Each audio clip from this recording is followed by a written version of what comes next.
Welcome to the Fezza Garage. I'm Justin and this is YouTube's most seriously average motoring channel. Now, today I thought I'd give you a bit of an update as to what's in the garage. I know it looks a bit empty, but there's cars outside, there's cars everywhere at the moment, and I thought I'll give you a bit of an update because I haven't done one for quite some time. Now, if you watched my video last time, you'll know that I was going in for back surgery last week, and I've had my surgery and I'm slightly immobile. And so I thought a garage update is probably a good idea because I don't need to move around too much for it.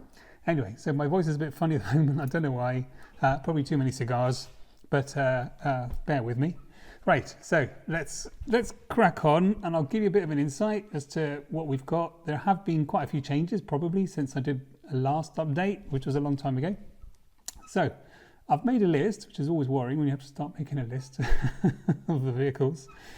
So, right, well, behind me, which hasn't been featured on the channel before, is actually the Civic Typar. And that is, I've had that now, maybe a year and a half, a year and a bit. So I can't believe it hasn't been on the channel. That is a phenomenal car. I can't see myself ever selling it. It is a masterpiece of engineering. And I know it's really weird because you think, well, it's a Civic, it's probably a fast Civic. And maybe people watching this channel appreciate it's a Typar. There's a lot of engineering that's gone into it, the detail of engineering that's gone into it, but it's an astonishing car, and every time I drive it, it is just out of this world. But I will do a video on it soon, I hope, as soon as I get a bit better, and it really deserves a really good quality video, so hopefully that'll come soon. The other thing was the Gallardo. I mentioned it in the last video. That is at the dealer in Barcelona, which is in the north of Spain. I'm in the south, so it's very far away from me. It's been there for about 3 or 4 months now. It went in because the gearbox failed, and it was more like the linkage, but at the same time I thought, let's do a proper service. There was a few things I wanted to sort out on it, so it's having a good service there. I'm hoping to have that back in a couple of weeks time, so really been missing it. That car is wonderful. I mean, it's such a basic car. It doesn't have anything, you know, it's manual. Doesn't have any buttons on the steering wheel. It's a very, very, you know, there's no sensors, there's nothing, you know, it's like, it was actually probably the most basic Lamborghini Gallardo available at the time. But it just brings a smile to your face every time you drive it. I will probably be buried in that car. So I can't see myself ever selling it because it is a bit of a unique car. It's very, very hard to find a manual. I was very lucky to get it, especially for the price I paid for it. And so yeah, that's my coffin. The Ferrari 430, my last video was about that. That has gone. I've traded that in for something else.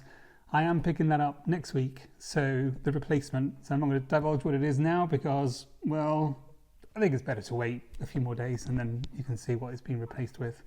Very excited for what's coming because it was my ultimate car from Ferrari, you know, that I really wanted. So I can't believe it's actually happening. It was tricky to do and achieve, but it is happening. So there is a Ferrari coming to replace the 430. The other thing that's here, we've never featured it on the channel. We have this Honda CRV Hybrid, which we've had for probably a year and a half, and we hate it. We've just realized we don't like hybrids. We just don't like hybrids at all. They're very, the way, I mean, I think I should do a video with it. The engine, the way it goes crazy when you're trying to accelerate because the engine is just charging the batteries, and it goes a bit wild and mental. Really don't like it.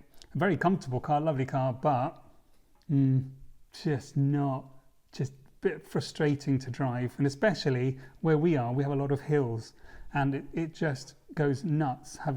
The engine is nuts trying to keep up with the car going up a hill. So yeah, so that's actually going to go next year. So we've bought a second-hand Range Rover Evoke. It's quite a few years old, but needs a few things fixing on it, which we're working through at the moment. But you know, diesel, basic. I mean, it's got lots of stuff on it, but you know, it's just a standard diesel engine. So it should be pretty good. It's sort of like the family car. If we have to go somewhere, we tend to take one of the bigger cars, especially if we need to take the dog. So we take one of the bigger cars. Don't want to put the dog in my Typar. He's not allowed in there. So the Evoke, it's one of the first early ones. The engine is a bit not great. It's not a good engine. They were never good engines really.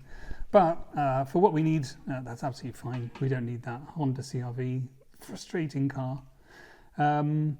We also have a Mini Cooper. I don't think I've ever featured that on the channel. So we bought that maybe about 3 years ago. It has been possibly the most unreliable car I've ever owned, which is bizarre because it was engineered by BMW.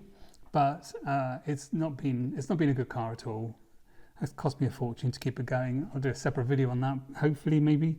And it's become like the pool car. So if somebody's car is not working or some problem with it or something, it tends to be like the default car to, it's like a backup car basically. Sorry.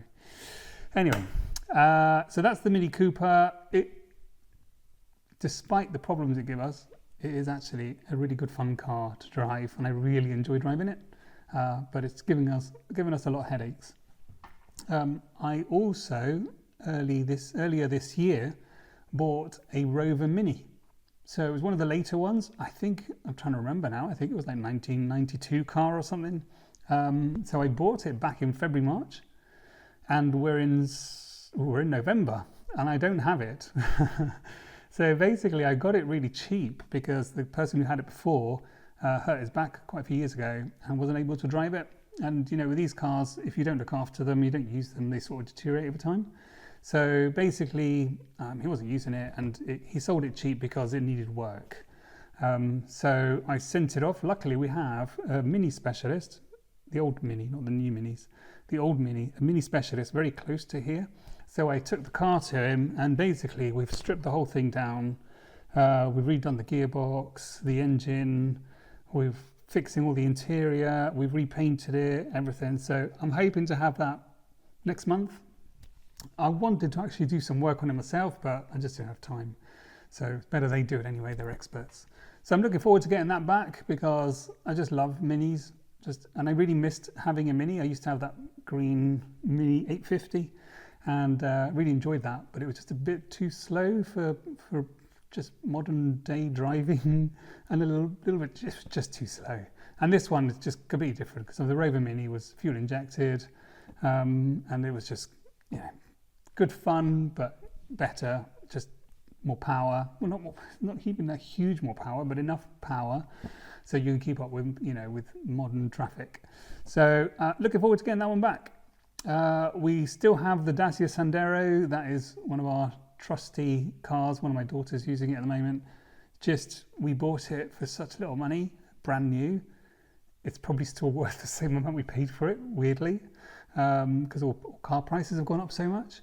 It's just one of those cars that's not even worth selling. It's such a good car. It was so cheap. It never gives us any problems. That car is just brilliant. So the Sandero, I can't see it ever leaving. There's no point. You couldn't get anything else anywhere near remotely the spec and the quality of that car for that money. Even when we took it for its last service, because I think we've had it 4 years, and when we took it for the service, they even added another year's warranty on it. It was like, wow, okay, just for free. I mean, the service from Dacia, incredible, better than BMW and everything. I had an awful time with BMW. But Dacia, can't fault them, absolutely brilliant. We also picked up a Mazda MX5 this year, and that one is the third generation. I think they call it the NC. It's a 1.8, not the 2 litre. Hard to get a 2 litre here in Spain, but the 1.8 is fine. I bought it really because I wanted my kids, who both got their driving licenses over the last couple of years, to learn a bit of car control for rear-wheel drive. So, and also because I wanted a little run around, a little sports car that I could just use to go here and there. In fact, as I've been recovering from my operation, I'm actually using the MX5 myself because the suspension is quite soft on that car. And although it's a bit low and a bit awkward to get in and out of, especially my current state, when I'm in the car, because it's so softly sprung, it's actually the most comfortable car for me to use. So I'm running around in the Mazda MX5. I absolutely love it. It's such a good fun car. I can't believe we haven't had one sooner. They're not that cheap here in Spain, unfortunately. But I know like in the UK, they said like you can pick one up for like 2 or 3 grand or something, which is crazy cheap. How everyone doesn't have one, I don't know. But great little car. I will do a video with it because I absolutely love it. Those are the cars. Bikes wise, I've got the Aprilia RS660 next to me here. The bikes are all being recharged at the moment in terms of the batteries because they've been standing for a while because I haven't been able to use any of them. So I was just recharging the batteries this morning, so the footage that I'm going to overlay might look a little bit odd because the seats are off and there's cables hanging around and stuff. RS660, absolutely love that bike. I've had that for, I don't know, what, 2 years maybe? And every time I get on it, the sound it makes, the induction noise, is just intoxicating. And it's just that nice amount of power. It's got about 100 horsepower. And it's just that nice amount of power. You can really open it up all the time, you know, and not kill yourself. So huge fun bike, absolutely love it. Did pick up the Ducati Panigale it's a V2. That was a couple of months ago. I've only been able to use it once, so I brought it home from the dealership, and then once I went to the dentist and thought, well, I'm going to go on the Ducati. I haven't used it since. It's only done like 300 kilometers since I got it because my back went. So that's sitting pretty there, and unfortunately, I really want to get on that again, but I can't at the moment. Amazing bike. I mean, it's just, it's the last of a generation. So I think this was the last, the stopping making this V2. So I bought one of the last ones. It was actually, I was very lucky to get it. There was only one available in Spain. And, but yeah, just lovely, lovely bike.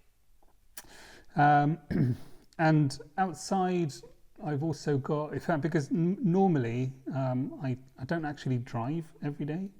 I normally use my scooter. I've got a Honda ADB 350 and that's my sort of daily run around. It's just really practical, really easy just to, if I'm going into the village or go down to town there, or even just to the closest town called Estepona, I tend to just take the scooter. It's got a huge space under the seat. You can store whatever you want in it. It's just really easy to park. You park anywhere you want. So super practical. So I sort of use that all of the time. So things like the Honda, the Mazda and the Mini, and I don't use them that much.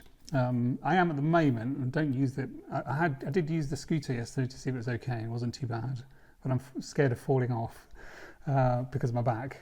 But it's such a good run around. Anyway, that is a overview of what's in the garage. So next video is probably going to be just to let you know what's replacing the 430. So hopefully that will be maybe in a week's time. Hopefully. I'm trying to get committed to doing some more videos. Anyway, hope you're all well. I was going to say if you found that interesting, you probably didn't. But anyway, have a lovely day and I will see you very soon. Thanks. Bye.